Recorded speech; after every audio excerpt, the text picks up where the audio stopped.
Morning, everyone. Virgo here. It is June 25th, 2019, and the person that you are looking at right now is James Timothy Turner. Welcome to Sovereign Citizen History.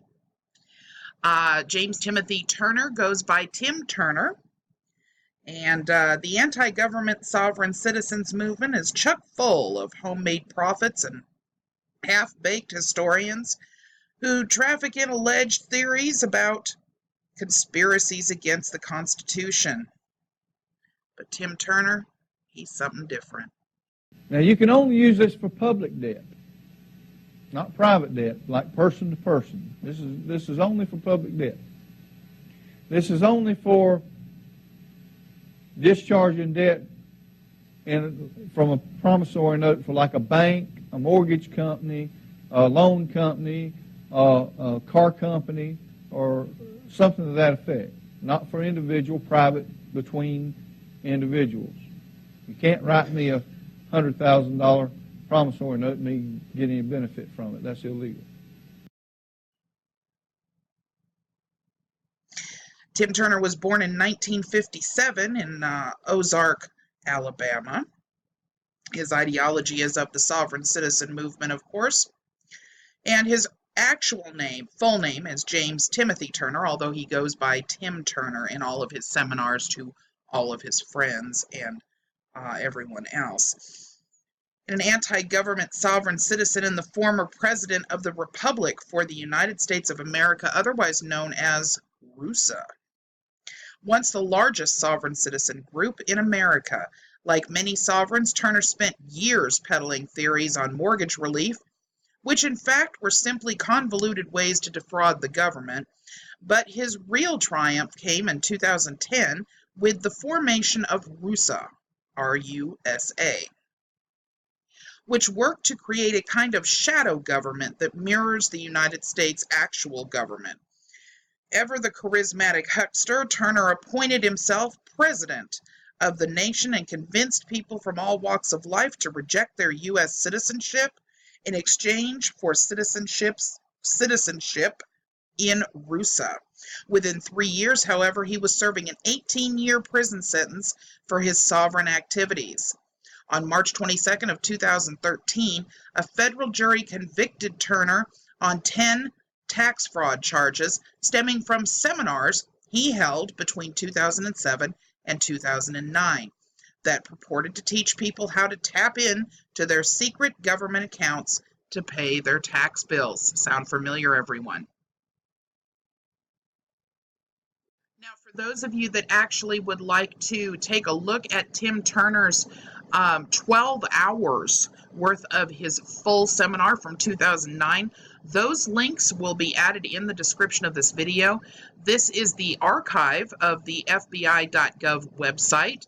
And in this archive, you will see that there is a statement here from the U.S. Department of Justice done July 31st of 2013. Self-proclaimed president of sovereign citizen group sentenced to federal prison for promoting tax fraud scheme.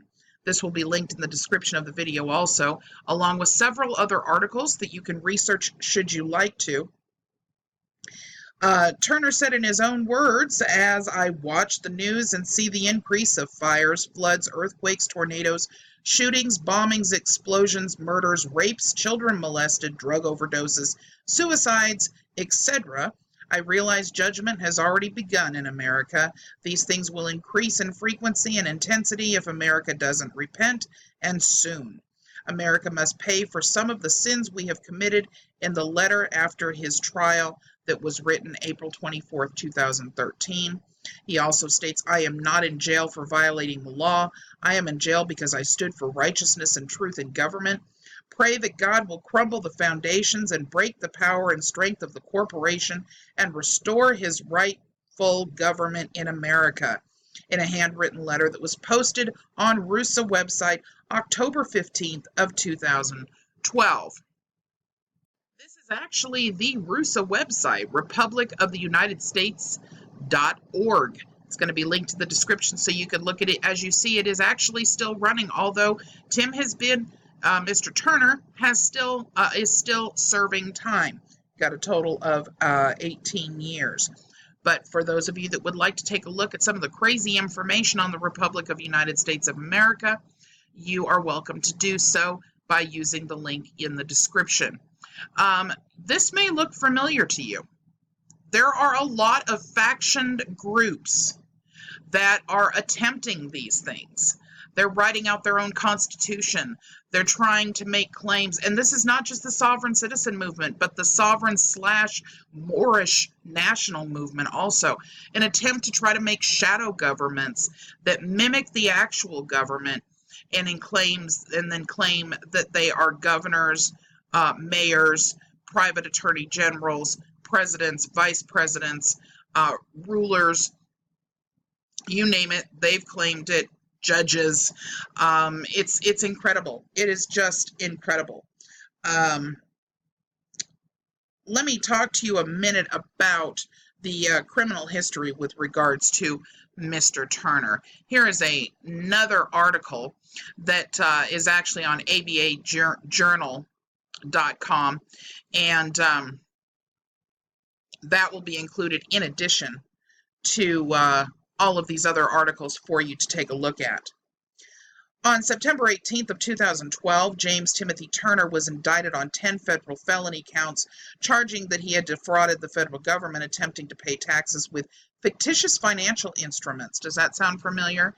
So we're talking bills of exchange, A4V, these sorts of things, and failed to file tax returns. The charges stemmed from his teaching of anti-government sovereign citizen techniques. He chose to represent himself at a trial, feeling that he had complete control of the courts, as he had often told his followers, but he was wrong. On March 22nd of 2013, Turner was found guilty of all charges and sentenced to 18 years in federal prison. Here's some background with regards to Mr. Turner. James Timothy Turner was for years the self-appointed president of the Republic of the United States of America, which grew to become the country's largest and most organized group of sovereign citizen people who wrongly believe that they are exempt from most criminal and tax laws and also think the federal government is illegitimate. Unlike other small-time sovereigns who largely limit themselves to spouting bogus theories about how to get out of taxes and bankruptcy and traffic tickets, Turner, during his heyday, offered a whole alternative history on the founding of the country, wherein the legitimate federal government ended at the onset of the Civil War and never returned. What exists in its place today, he says, is a corporation intent on forcing liberty-loving patriots into financial and debt slavery. Based on the southeastern Alabama town of Ozark, about 70 miles south of Montgomery, Turner burst onto the scene in 2007 with a series of seminars in which he taught his clients sovereign techniques that would supposedly allow them to avoid paying mortgages, credit card, income tax, and more. He offered strategies using pseudo-legal declarations he coined freedom documents, and he had the folksy charm to sell it too. But it wasn't just his alleged ability to solve financial problems that Turner touted. At one point, Turner claimed to have cured leukemia in 5 days and repeatedly offered vague but electrifying accounts of the federal government's attempts to assassinate him. Attempts that Turner claimed to have avoided. It didn't work out so well, not for them at least, he boasted to followers after one supposed attempt on his life in the state of Virginia, he claimed.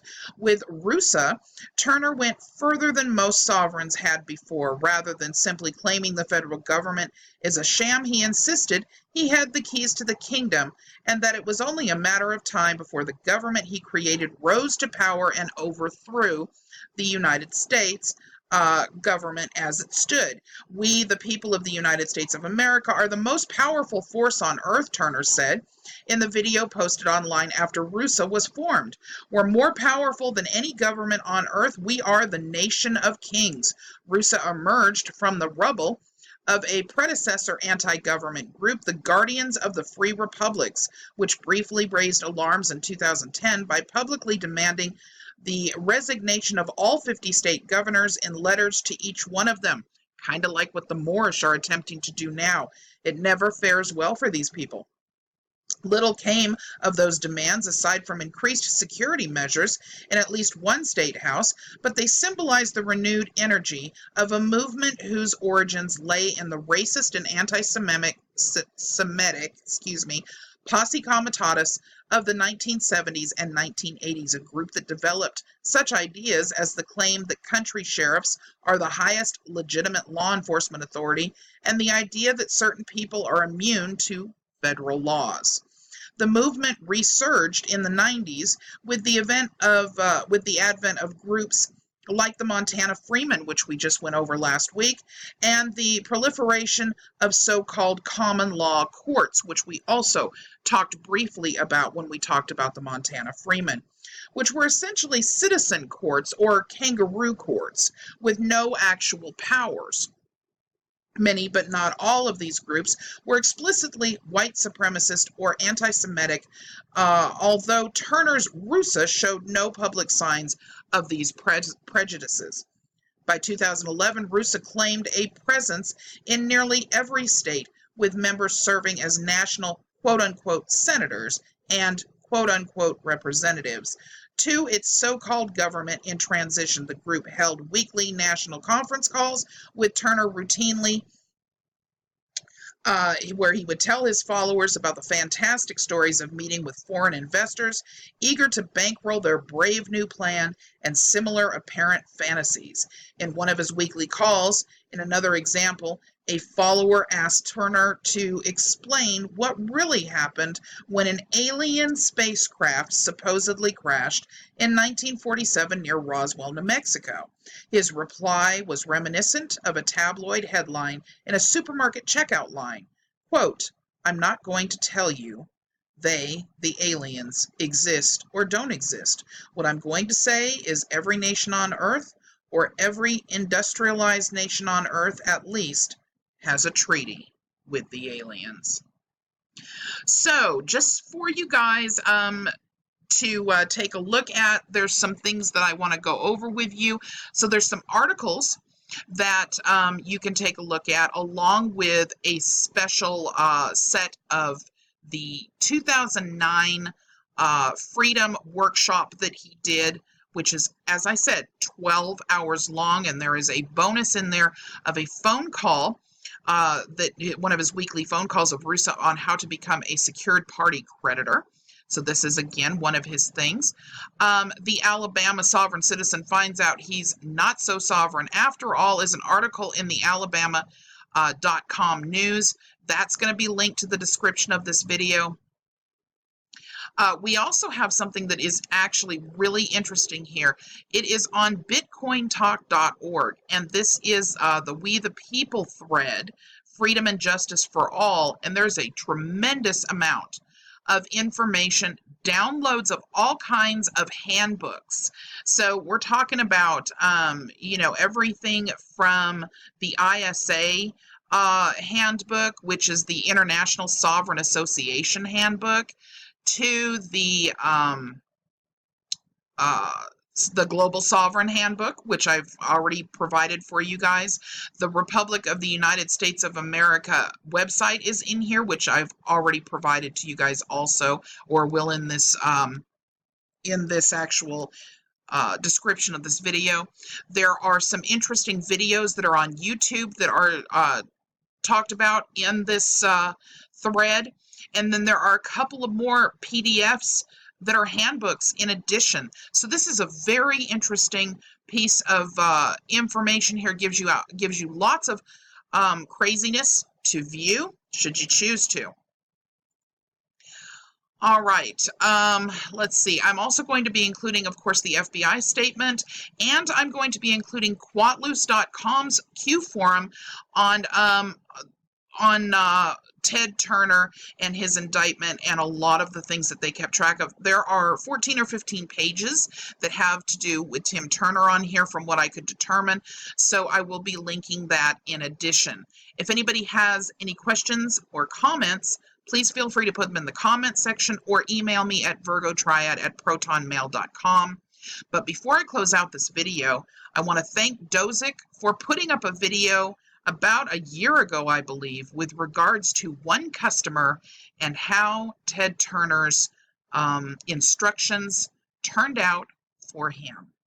Watch that, and then when that is over with, feel free to go into all the documentation underneath this video should you decide you want to do some more research on Mr. Ted Turner. Tim Turner, sorry, not Ted, Tim. Don't mistake the two, no! All right, you guys have a wonderful day. Bye-bye.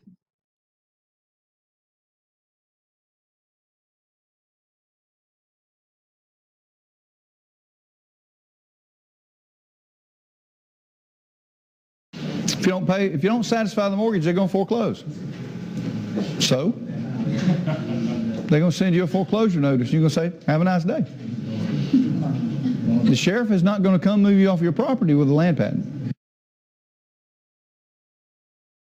Well, folks, I promised you a recording to let you know what would happen in court today. I have sheriffs watching me right now. Obviously, they're taking possession of my home. I've got about 4 hours approximately to get everything out of here, 4 to 5 hours to get everything out of my house that I need to take out, and then they take possession of it, and I will no longer have possession of my home. What is the total cost to update a land patent? $580. $580. So when some guy comes out and says, I got a land patent process for only $5,000, what are you going to do?